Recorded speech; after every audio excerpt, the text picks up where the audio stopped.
que legal. Bárcia, a última pergunta que eu quero fazer aqui é sobre o que você acha de Petrobras? Né? Assim, Petrobras, 2021, tem uma receita de 452 bilhões de reais, lucro líquido de 2021, 106 bilhões, primeiro trimestre desse ano aqui, 44 bilhões de lucro, é uma empresa super gigantesca, tem um monte de CPF na bolsa, assim. Você tem alguma opinião sobre Petrobras ou alguma coisa sobre ela?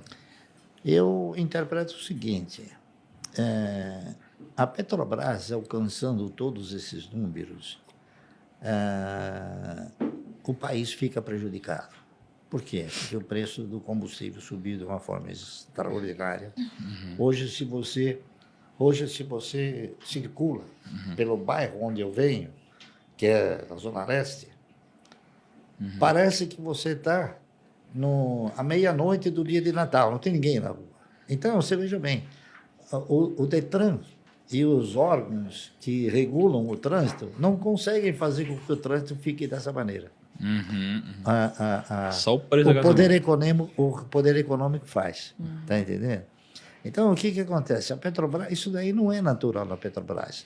É porque houve uma alteração nos critérios de planilha da Petrobras. Então, mas isso eu não sei se vai continuar. Você veja que há uma briga muito grande para que isso não prossiga acontecer. Por quê? Porque isso está prejudicando sensivelmente os meios econômicos todos do país, principalmente o setor de transporte, não é isso? Então, eu acredito que esses números que você citou provavelmente não sejam os números do futuro, tá certo? E você tem também uma avaliação a ser feita. Quando você sabe ou vê que o controlador vende, você tem que fazer a mesma coisa que ele antes que ele venda. Você tem que vender antes. Quando o controlador está comprando, você tem que imitar a figura dele, você tem que comprar também. Então, eu pergunto para você, quantas instituições aproveitaram essa subida da Petrobras para vender a Petrobras? BNDES, quase todos os fundos, Caixa Econômica, Previ, enfim. Então, eu não sei se é um negócio que você deva alimentar dentro da expectativa que a gente desenvolve. Perfeito. Não, muito bom isso daí, né? E hoje é muito fácil você descobrir se os controladores estão vendendo ou comprando, né? É só entrar lá, você vem um 358, tá na sua cara. Tá lá, olha, Caixa Econômica vai vender 300 milhões de ações ao Ende da Petrobras. O BNDES vai vender 250 milhões de ações da Petrobras. Isso daí veio tudo para o mercado. Então, o que acontece? O mercado ele não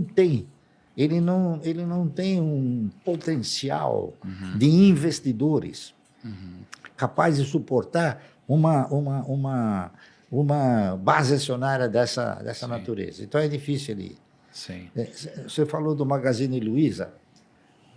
Por exemplo, você sabe qual é a base de acionário do Magazine Luiza? Não. 6 bilhões e 700 milhões de ações. Caramba. É uma base acionária que não é fácil de você levantar o preço disso daí, porque não há investidores no montante para poder desenvolver um projeto de uma espiral de alta aí, tá entendendo? Sim. Essa que é a verdade. A Bolsa recentemente comunicou que entraram não sei quantos milhões de CPF, mas eu tenho absoluta certeza que investidores mesmo foi 0,1%. O resto foi tudo especulador. Né? Sim. Por quê? Porque o cidadão que veio para o mercado, ele não veio convicto de que ação é uma opção de compra, uma opção de investimento. Ele fugiu da renda fixa. Tá certo? Porque a renda fixa foi para 2%, 3%. Agora, ele está voltando para a renda fixa. Isso é uma análise natural. Então, os fundos foram obrigados a reverter muito das suas participações. Muita gente que comprava ações passou a voltar para a renda fixa. Então, é um processo que está se emoldurando, tá entendendo? Então, você tem que analisar a macroeconomia, a economia como um todo. Você não pode analisar individualmente a Petrobras. Você tem que colocar a Petrobras na mesma panela. Perfeito. Entendeu? Pô, mas eu falei que era o último, mas eu vou ter que fazer mais 2 perguntas. Tudo bem. Primeira delas, temos muita curiosidade de saber como é o setup do investidor Luiz Barsi. Porque as pessoas hoje na Faria Lima, elas Nossa. têm 6 telas. Né? 6 assim, né? Na média. Porque a gente tem 9 Mas telas. eu acho que é porque a galera não sabe que dá pra fazer a mesma coisa numa tela só. Eles não sabem que eles dá pra fazer isso, que existe alt tab, eles não essas sabem coisas não isso. sabem. Aí tem 6 telas, aí tem um tecladão, aí de um lado tem mais um notebook, aí do lado tem mais um iPad. E Um no home negócio. office E uma TV na é cadeira Bloomberg. gamer, né? Cadeira gamer. Com não é? LED. Uma tem TV gigante com a notícia da Bloomberg. O cara não assiste nada, mas tá passando lá. Passando sorte, gráfico. Passando Gráfico. gráfico. Shot trader, Isso. né? Você tem aquela CPU colorida rodando. Rodando, né? Tem um monte de alarme e tudo mais. E nada impresso, né? Barsi, qual é o setup do investidor Luiz Barsi? Eu sou uma pessoa que eu leio todos os dias o jornal. E, claro, a maioria das pessoas, de uns tempos para cá, deixaram de ler os jornais, porque o jornal passou a ser um artigo desnecessário. Você tem a internet, e a internet te dá o título. Nem sempre o texto corresponde ao título. Então, é muito importante você ler o jornal. Qual Às vezes jornal você lê? Não, eu leio o Você Estado lê vários, todo né? dia, o Valor Econômico. E eu vejo também na Infomone quais são as principais notícias. E então, a gente acompanha o mercado, não é isso? E a gente tem também comunicação com outros profissionais, tá entendendo? Eu vou até fazer um adendo à questão da informação. Quando o nosso mercado de valores ele ostentava um caráter folclórico, que era o cidadão berrando lá, você tinha uma comunicação muito grande com os operadores. E os operadores acabavam te transmitindo informações importantíssimas, sem que eles soubessem que essa informação era importante. Tá entendendo? Então, às vezes, o cidadão falava, Barsi, eu tenho um lote violento para vender. Pô, cara, você já... Bom, aí vem uma baixa, tá entendendo? Então, o fluxo de informações, ele era imediato, tá entendendo? Porque ele era um fluxo de informações do corpo a corpo. Hoje é você no fio. Então, e você não tem mais a mesma percepção, tá entendendo? Outra coisa que mudou muito o mercado foi o robô. O robô é uma coisa que ele é inconsequente para o mercado. Porque o robô, ele hoje faz com que você tenha a ordem oculta. Está entendendo? A ordem oculta é o seguinte: o cidadão programa o robô para quando entrar uma oferta de venda, Fechou. não existe oferta, ele compra. Então é uma ordem oculta, é isso? E ele também tem o quê? Ele tem um instrumento, a capacidade de cancelar uma oferta antes que você feche. Loucura isso. É isso aí. Então, entendeu? É por isso que você está aqui no centro, né? Você está perto da bolsa, aí sua conexão é mais próxima, sua ordem vai antes, né, É que Barsi? você vai criando. Mas vocês acham que vai... as horas verdade? É o DMA também. Você bate lá na porta. Lá, É, você- fala o seguinte, ó. Esses estagiários estão trabalhando. Você vai criando estratégias para poder superar essa dificuldade. Então, por exemplo, hoje eu opero bastante numa circunstância, não é isso? Você deve saber que, por exemplo, no mercado você pode inserir uma oferta de compra no VAC. Sabe o que é o VAC? É válido até cancelar. Então, você deixa lá, num determinado preço. O mercado, ele oscila. Se ele oscila e você está aqui, você tem a preferência, então você chega a qualificar o quê? Antigamente era a tabuleta. Aquilo lá era uma tabuleta antigamente, né? Então, a tabuleta era o melhor operador do mercado. Por quê? Porque ele não deixava escapar a operação quando você, no preço que você queria. Tá entendendo? Muito bom. Então, você chega na conclusão que o quê? A tabuleta é o melhor operador do mercado. Você não precisa de tanto olha. E quanto mais você olha para o mercado, mais você erra. Tá entendendo? Então, você tem que ter o quê? Um ponto fixo. Você tem que ter uma cultura de falar, eu quero comprar nesse preço. Eu hoje, por exemplo, cheguei na conclusão que comprar Banco do Brasil a R$ 32,50 era um bom negócio. O que eu fiz? Coloca uma oferta aí a R$ 32,50, escondida ainda, né? Tá entendendo? Eu não coloquei o montante que eu queria comprar. Eu coloquei um montante comprando e escondendo, abrindo só de 2 ou 3 mil. Tá entendendo?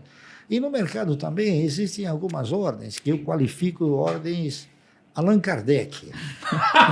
Você entendeu? Que são ordens, às vezes, espíritas. E eu falo para o cara, isso aí é uma ordem Allan Kardec.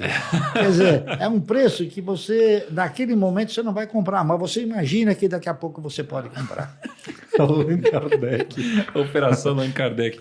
Ô, Márcio, agora o Kaique aqui, cara, tá com muito patrimônio e precisando de uma orientação, cara. Preciso mesmo. Porque a gente tá em ano de eleições, então o Kaique tá meio preocupado. Ele pensa assim, Tá cara... aflito? Tá Tô aflito, né? Esse Brasilzão de meu Deus aí, não sei pra onde vai. Então, assim, no ano de eleições, né, o que pode acontecer com o mercado e o que você acha que vão ser oportunidades que vão surgir e riscos que a gente tem que tomar cuidado ao longo desse ano aqui? Bom, eu já disse para vocês o seguinte, que o nosso país já teve que suportar um José Sarney, um Fernando Henrique Cardoso, um Lula, uma Dilma, não é isso?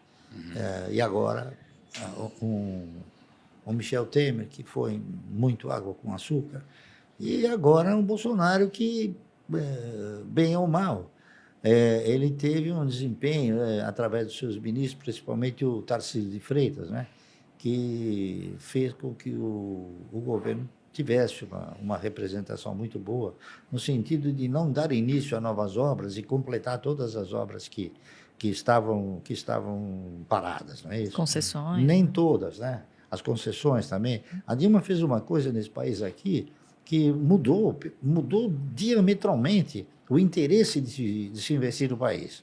Você sabe qual foi? Eu não sei. Foi a criação da outorga. Antes, para ter uma concessão, havia uma concorrência, e quem ganhava? Quem ganhava é aquele que ia oferecer o menor público, o menor preço para aquele atividade que ele estava fazendo. A Dilma criou a outorga. Então, hoje, para você ter uma concessão, você precisa pagar 20, 30, 40 bilhões adiantado. Entendeu? Então, mudou a história. Quer dizer, o cara... Ele, antes de começar a ter o benefício da atividade, ele já tem que desembolsar uma quantidade grande. Você veja bem, recentemente, e muito recentemente, a Eletrobras desenvolveu aí um processo de capitalização e todo esse recurso capitalizado foi para quê? Foi para pagar uma outorga para o governo. Entendeu? Caraca. Então, essa outorga aí, ela espantou um pouco os investidores aqui. Tá entendendo? Essa que é a verdade. Então, o governo do Bolsonaro está tentando, de alguma maneira, reverter esse quadro, é isso? Fazer com que nós possamos atrair mais investimentos. Por quê? Porque você não tem emprego, você não gera tributo, se você não gera riqueza se você não tiver investimento. O investimento é fator primordial. E se você não oferece condições, vamos supor, primárias para o cidadão investir, ele não vai investir.